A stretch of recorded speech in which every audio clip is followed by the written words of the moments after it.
Metamorfosis. Metamorfosis adalah suatu proses perkembangan biologi pada hewan yang melibatkan perubahan penampilan fisik atau struktur setelah kelahiran atau penetasan. Metamorfosis dibagi menjadi dua, yaitu metamorfosis sempurna dan metamorfosis tidak sempurna. Metamorfosis sempurna adalah proses pertumbuhan biologis di mana makhluk hidup mengalami perubahan merujuk pada perubahan wujud yang sempurna. Oleh karena itu, pertumbuhan makhluk hidup tersebut tidak mengalami cacat sampai ke bentuk akhir. Proses metamorfosis sempurna terjadi pada jenis katak dan kupu-kupu. Proses perkembangan metamorfosis sempurna dari makhluk hidup dilalui dengan sel telur yang kemudian berkembang sampai bentuk semula. Contoh metamorfosis sempurna yang pertama adalah katak. Katak mengalami beberapa fase. Yang pertama, fase pembuahan. Fase pembuahan telur pada katak berbeda dengan pembuahan pada organisme atau hewan yang lainnya. Jika pada hewan lainnya pembuahan berada di dalam tubuh betina, pembuahan telur pada katak terjadi di luar tubuh betina atau pembuahan eksternal. Katak betina akan mengeluarkan banyak telurnya di air ketika musim pembuahan. Selanjutnya, telur-telur tersebut akan dibuahi oleh katak jantan. Telur katak yang dikeluarkan oleh katak betina akan bergerombol. Itu karena ada semacam perekat yang menyatu satu dengan yang lainnya. Yang kedua adalah fase kecebong katak, atau disebut juga beruduh. Pada fase awal beruduh belum bisa mencari makanan sendiri, sehingga akan berada di sekitar telur untuk mendapatkan sisa makanan yang berada pada cangkangnya. Pada fase ini, kecebong juga mulai membentuk organ insan untuk dapat bertahan hidup di air. Bentuk kecebong akan sempurna setelah 1 minggu, bentuknya bulat, berekor, dan insang yang mulai terbentuk masih berada di luar tubuh. Sekitar 4 minggu, baru mulai terbentuk kulit yang berfungsi untuk melindungi insang. Dan perlahan-lahan ekor beruduh juga akan memendek. Yang ketiga adalah fase katak muda. Fase katak muda ini dimulai pada minggu ke-12. Katak muda sudah mengalami perubahan bentuk morfologis dan fisiologis yang sangat berbeda, seperti ekor katak memendek, insang hilang, paru-paru mulai berfungsi, dan mulut katak melebar. Bukan hanya itu, tetapi habitat hidupnya mulai berubah. Katak muda sudah mulai meninggalkan perairan dan melakukan banyak aktivitas di daratan. Yang terakhir adalah fase katak dewasa. Fase ini merupakan fase metamorfosis katak paling terakhir. Pada fase ini, insang katak benar-benar sudah hilang dan sistem pernafasan katak menggunakan paru-paru. Katak tidak memiliki ekor, memiliki kaki yang kuat untuk melompat dan berenang. Dan bentuk tubuh katak juga sudah tidak menyerupai berudu lagi. Contoh yang kedua adalah kupu-kupu. Metamorfosis kupu-kupu dimulai dari telur.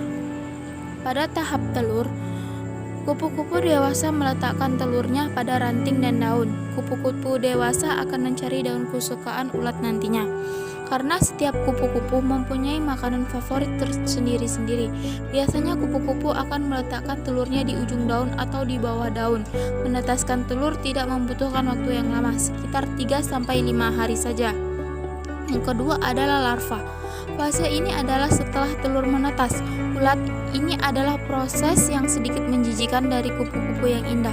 Setiap hari, larva ulat ini akan memakan daun-daun yang akan di sekelilingnya dan memiliki pertumbuhan yang sangat cepat. Ulat juga bisa berganti kulit sekitar 5-6 kali. Setelah larva makan dengan maksimal dan pertumbuhan maksimal, maka dia akan berhenti makan. Setelah itu larva akan mencari tempat untuk dia berubah menjadi kepompong. Yang ketiga adalah pupa atau kepompong. Kepompong adalah bentuk setelah larva. Kepompong biasanya dibungkus dengan sesuatu berwarna coklat dan keras. Di dalam cangkangnya, kepompong tidak makan dan minum.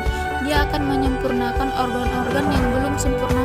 Jadi, kepompong akan berlangsung selama 7-20 hari. Setiap kupu-kupu berbeda-beda tergantung dengan spesiesnya. Yang terakhir adalah imago atau kupu-kupu. Imago adalah proses di mana kepompong akan berubah menjadi kupu-kupu yang indah. Pertama kali kupu-kupu keluar dari kepompong, bentuk sayap kupu-kupu masih kecil, kusut dan basah karena ada cairan. Cairan ini juga berguna membantu pembesaran sayap kupu-kupu. Cairan ini disebut dengan hemolim. Pertama kali kupu-kupu akan merangkak ke atas dahan agar tubuhnya mengering dan sayapnya bisa berfungsi dengan normal untuk menunjang pertumbuhannya. Kupu-kupu dewasa akan mencari bunga untuk menyerap sari atau nektar bunga pada siang hari. Metamorfosis tidak sempurna adalah hewan yang mengalami perubahan bentuk hanya pada beberapa tahap dalam tumbuh kembangnya. Contoh metamorfosis tidak sempurna yang pertama adalah kecoa. Kecoa mengalami beberapa fase. Yang pertama menjadi telur, nimfa, dan kecoa dewasa. Di fase pertama, betina kecoa akan mengeluarkan dan meletakkan telurnya di permukaan tanah. Telur kecoa biasanya akan menetas setelah 1-2 bulan. Setelah menetas, akan berlanjut pada tahap berikutnya, yaitu menjadi nimfa. Pada masa ini, bentuk tubuhnya sama dengan kecoa dewasa, akan tetapi tidak memiliki sayap. Di tahap ini juga akan terjadi proses pergantian kulit sembari sayapnya bertumbuh dalam waktu 60 hari atau 2 bulan. Ketika sayapnya sudah tumbuh sempurna, ia akan menjadi kecoa dewasa dan akan siap kawin. Namun fase imago biasanya hanya berlangsung 20 hari saja hingga akhirnya mati dengan sendirinya. Contoh yang kedua adalah belalang. Belalang membutuhkan waktu selama 1 bulan sampai 10 bulan untuk menetas. Hal ini tergantung dari jenis belalangnya dan kondisi lingkungan sekitar. Setelah menetas, telur belalang akan keluar dari cangkangnya dan mencari makanan. Saat menjadi nimfa, pada awalnya hanya mengandalkan kaki-kaki kecil untuk merayap di ranting tanaman.